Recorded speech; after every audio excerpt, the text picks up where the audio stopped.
Bike World. Now, our last episode was all about Kawasaki, but this show, it's all about Triumph. And I'm in Gaydon at the Heritage Motor Centre for Triumph Live. But first... So we're here at Brands Hatch in Kent. T3 Racing invited us down for the day. Apparently, they've got a bit of a surprise in store for us. All I can see is the massive race trucks here, so let's go and see what's inside.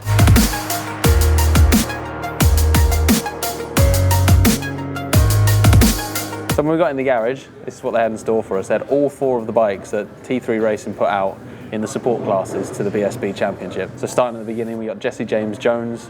What a name. Jesse James Jones and his T3 Racing TTC bike, which is the Triple Challenge bike. Then we had Alex Alatista, pretty sure that's how it's pronounced. We had his Superstock 600 bike. Then we had Alex Olsen's Supersport Evo bike. And finally, Luke Jones's full-blown British Supersport bike. Okay, so our first bike to ride today is the Triumph Triple Challenge TTC bike from T3 Racing. It's a fairly standard bike and it's the closest one to the stock bike out of everything we've ridden today.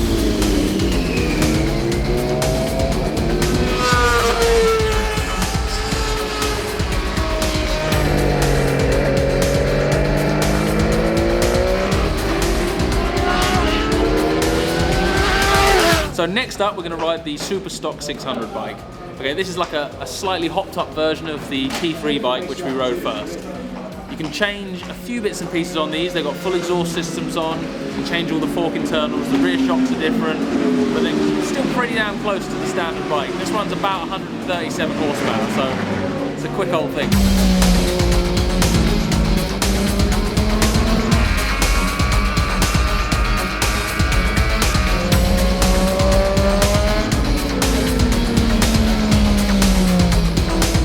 So just hopped off the Superstock 600 bike. I've got to say, after riding the Triple Challenge bike before it, I wasn't expecting that big a jump. You know, the Superstock's a production-based race bike, but geez, it's a huge step. The power off the corner and the way the thing drives it's a real next level from the T3 bike. So now we've got the Supersport Evo bike. Now this is kind of a turned-down version of the full-blown Supersport bike we'll be riding later. You can change anything from kind of the top of the pistons upwards, so you can machine the cylinder head, you can adjust the ports, change the shape of those. You can't change the camshafts, but you can adjust the timing. And then on the bottom end, you have to keep the standard generator and standard manufacturer ECU as well. So the guys at MSV have been really kind. They've given us a bit of a private track at lunchtime to get some filming done and hey, get some bike laps in with no one else on it. Let's go.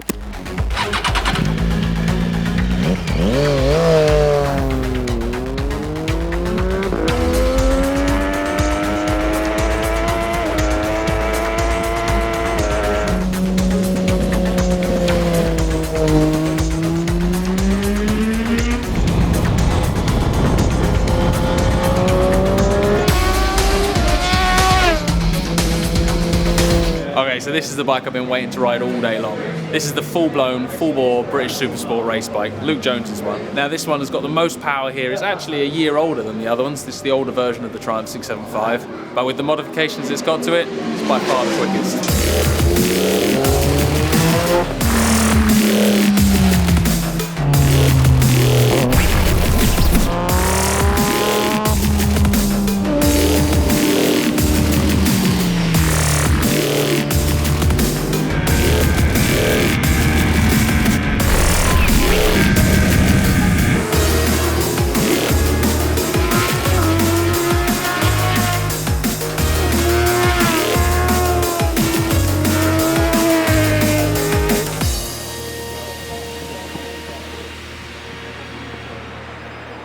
So we've had a whole day razzing around on these bikes now.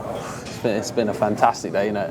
I did a lot of racing a few years back, and you ride one of these bikes at a time and you change the next season. You never really get to try them back to back, so it's a real unique opportunity to ride 4 bikes that look similar but actually completely different once you get used to them. But riding any race bike on track, it's such a step forward from riding a road bike. The biggest difference, really, is the suspension setup. You know, your road bike suspension is set up so that, you know, it doesn't give you back problems riding down a bumpy road, so that it can cope with potholes.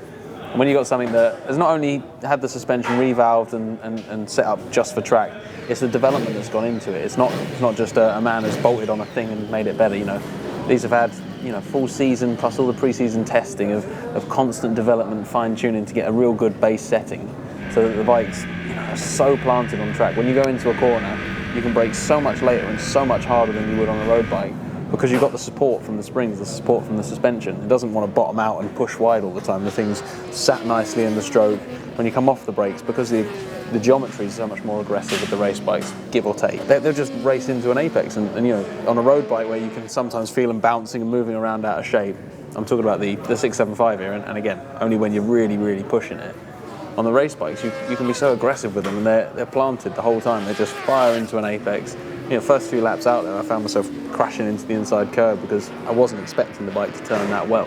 And then on the way out the corner again, you can be really aggressive. You're pushing these bikes around, sliding them about, but they're always stable. There's something really strong underneath you to lean on when you're trying to push harder for a lap time.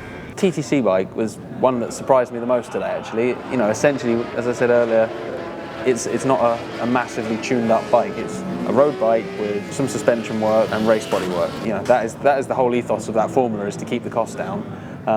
But the step on from a road bike is massive because of the development in the suspension.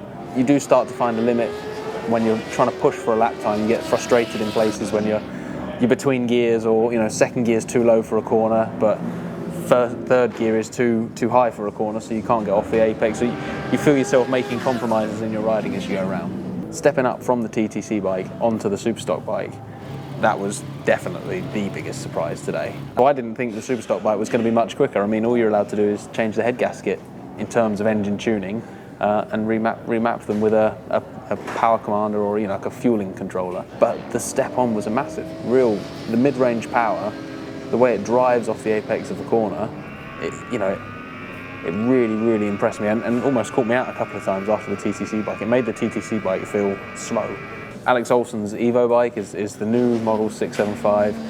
It's Supersport Evo, so it's a much more tuned package than the Superstock 600 bike, and because of that, you find yourself making less and less compromises in your riding style. Because of the way it's set up to control engine braking on the way into a corner, you can brake harder, you can brake later, you can downshift more aggressively, and the thing's not skating all over the place. It's a bit more stable. I have to say, you know, every now and then you get on bikes that you really don't want to come in.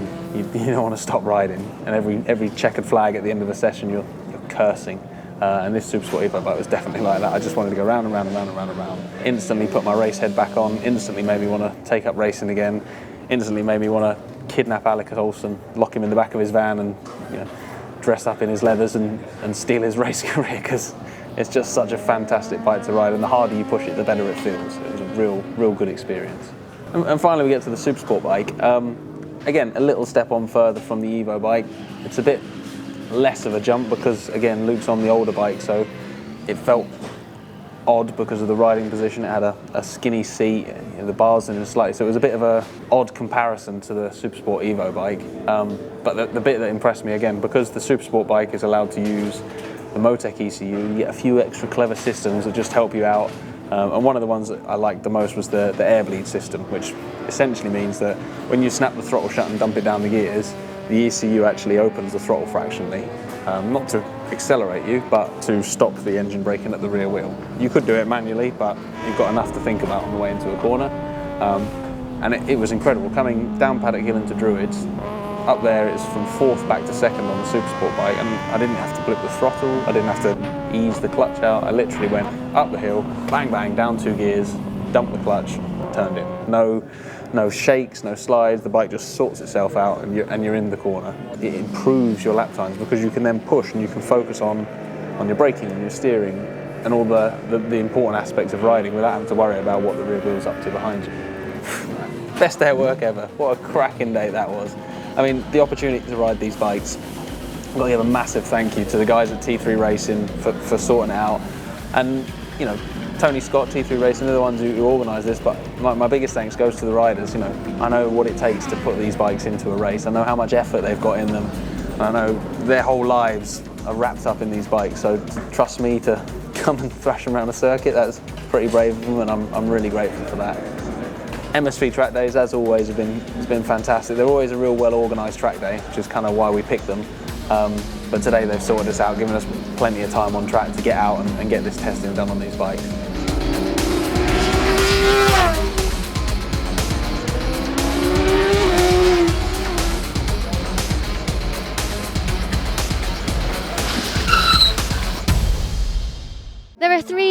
weekly themed areas here at Triumph Live: adventure, urban and icon. Obviously, I'm in the adventure area right now, as you can see from the wood chip floor, the trees, the tents, the real ale, barbecue food, and music that makes you want to ride into the sunset. Wonder if she's gonna stay.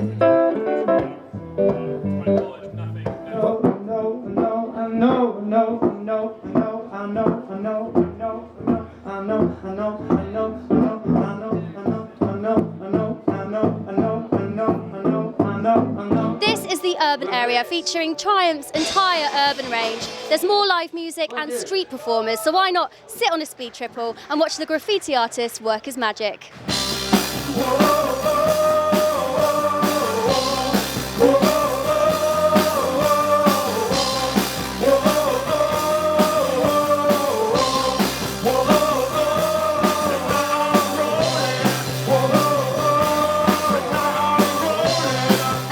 My favourite area, Icon, where you'll find Triumph's modern classics and cruisers, 2 cafe bars, chill out music and international food. See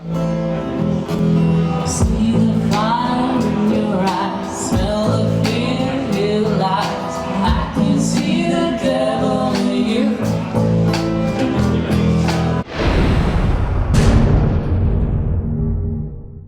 As the weather here at Triumph Live is so lovely, how nice would a cocktail be? Oh look, there's a cocktail bar right behind me.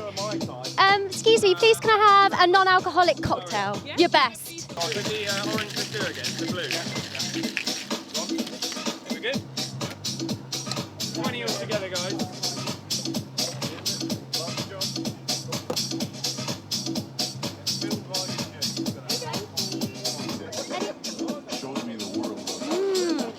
Nice, thank you, it's good.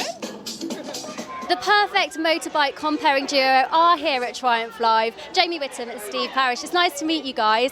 But firstly, I'd like to ask for a bit of advice actually. Me and Luke were comparing at World of Kawasaki last week, and it went all right, but they did end up taking the microphone off me, which isn't a great sign, is it? Susie, the first thing, the most important thing, get yourself in a cocktail bus, because we have got tickets here to get cocktails. So James in a minute is going to have a Del Boy one, you know, with them umbrellas sticking out the top. Pina colada, that's the one for me. Yeah. So get yourself in a cocktail bus, and then everyone will want to come and see you. You don't even have to go and interview people, they'll come and find you. That's what we're planning on anyway. So you're saying that alcohol is the answer, just to limber up? Well, it certainly makes us more interesting. Have you done a few shots this morning then?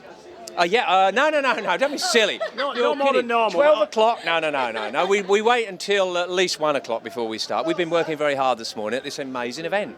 So guys, what's happening this weekend? Virtual non-stop action in the arena behind, car stunt shows, bike stunt shows, trial shows. There's also competition for every kind of bikes, old ones, classic bikes, custom bikes, everything you can imagine on 2 wheels. Bands playing later on. Even the Moto Gymkhana, which James has been out, set a time that hasn't been beaten as of yet, and I don't think it will be. I'm going to have a little go later, so I'll try. I'll maybe have to cheat a little bit. But what time? Because we'll come down there with a cocktail for you. About 1:30. But not only that, you've also got actually the museum here, the Heritage Museum, and I don't know if you've been in there.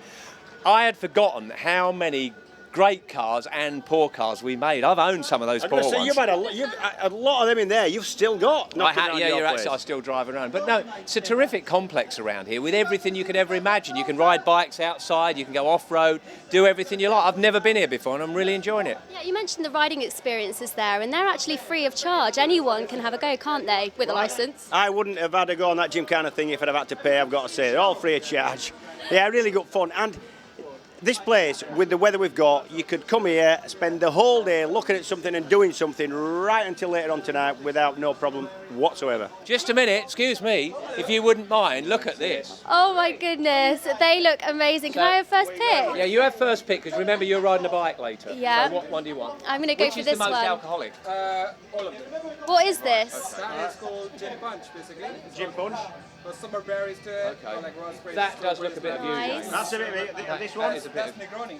Negroni. Negroni? Right, thank you. Where's Negroni? And I'm going to have this. That's Hicks Fix. Okay, thank you very much. How about this, a toast to Triumph Live? A toast to Triumph Live. I love that, guys. And have a great day. Thank you so very much. It won't be like this at your next event, I can tell you. Cheers. Cheers. One of the riding experiences on offer here today is Trail Quest. Now, Richard, we know that Luke came down to do an experience with you a couple of years ago, I think. It was about 2 years ago, wasn't it? Yeah. But I haven't had a go, and I'm desperate to come down and see you guys. But you're going to give me a preview, aren't you, today? Yeah, today we're giving a very brief demonstration as to what sort of things we cover on our courses. So it's not the full works by any means, but it should give you an idea. So it's a half-hour session, and what's involved in that? Today, most of the time is taken with doing the safety briefing and the walk the track section, so the actual riding is quite limited. But that being said, the trail we've got here is quite tricky, so for people who have no experience at all to go from nothing to riding this, if they achieve it, that's a good thing. And what bikes have we got? We're using a Tiger 800s, so that's the standard bike that we use at Trail Quest. We have got 1200s and we do some trail training with owner riders, but the 800 is the bike that we use for everything. And what makes Trail Quest different to other riding schools out there? We get asked that a lot actually. We concentrate specifically on the skills that an adventure rider needs.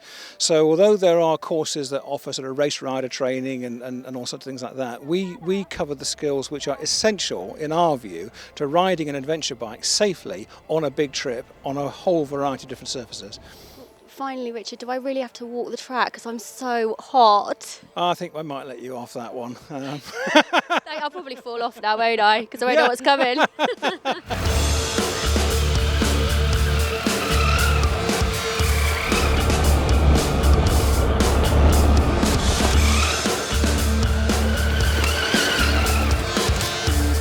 I have got some awful braking habits. I'm so hard on the brakes, but Richard just taught me how to go down the hills in a more controlled manner. And I should know this by now already, but obviously I still need some coaching, and I felt a lot more in control, which is good.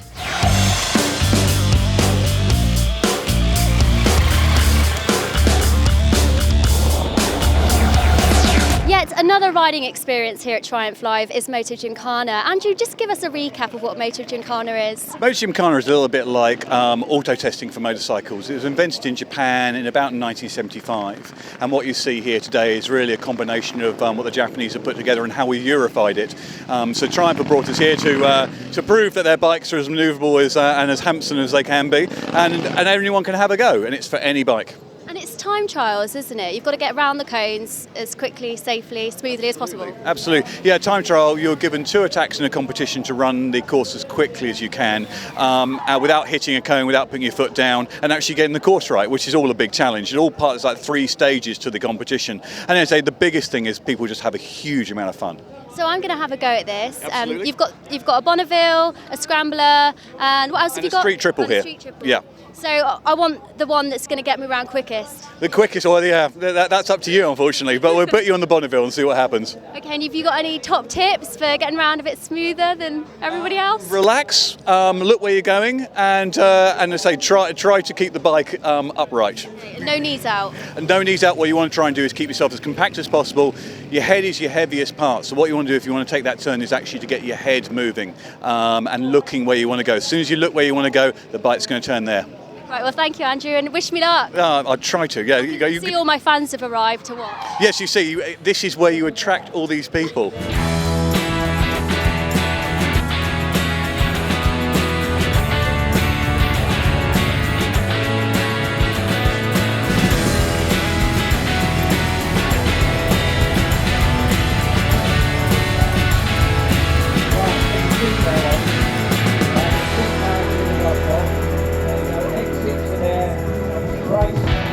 My time was 1:21. What is the quickest time, Andrew? Shall I want to tell you that? Yes. 47 seconds. 4 minutes and 70 seconds. 70 seconds. Trialsday.com are also here giving people the opportunity to ride round this little course that you've set up to give them a little feel of Trials Bike for the first time. So Stu, tell us a little bit about what you do. Well, I just got a phone call out of the blue off Triumph. They'd obviously seen what we do up at Blackshire Farm, where we run the Trials Experience Days, and thought, yeah, the road riders can have a bit of fun, and yeah, why not give it a whirl?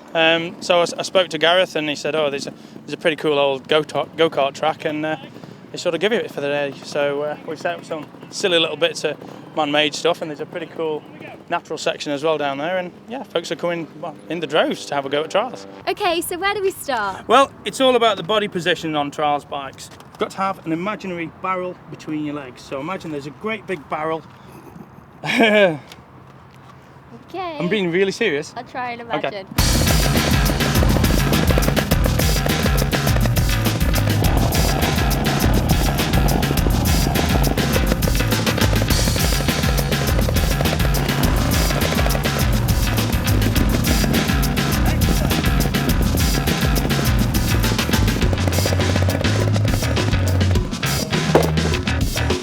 Okay, so next we've got what is basically a proper club style section with the gates and the flags.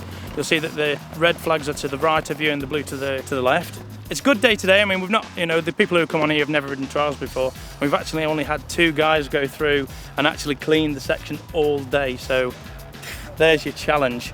You up for it?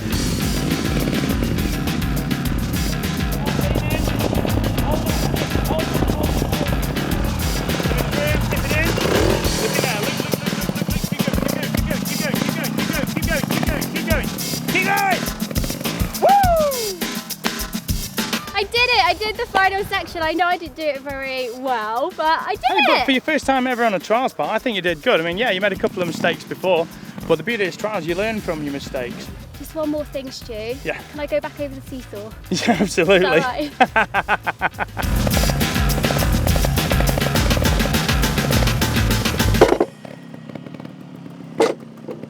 A few weeks ago I watched the David Beckham documentary and completely fell in love with his Bonneville T100. So I got in touch with David to see whether or not he could replicate it in any way. I know lots of people thought it was a scrambler actually, but it was a T100. And it just so happened, David, that you were building one, weren't you? I was, yeah. I knew the documentary was coming out, saw the bike and I thought I can do that, and we did. And here it is. And this beauty is all mine. And just tell us what you did to it.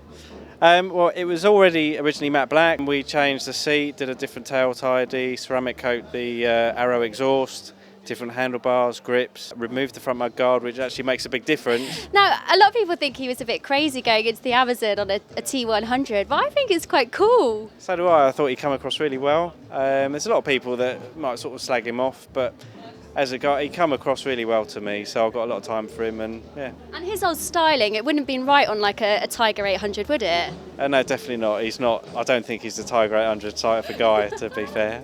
Triumph Live has been awesome, and it hasn't just been about the bikes, it's been about the whole lifestyle, and there's been a great community spirit here today. Now the good news is that the party is just about to start, with Toesland headlining on the main stage.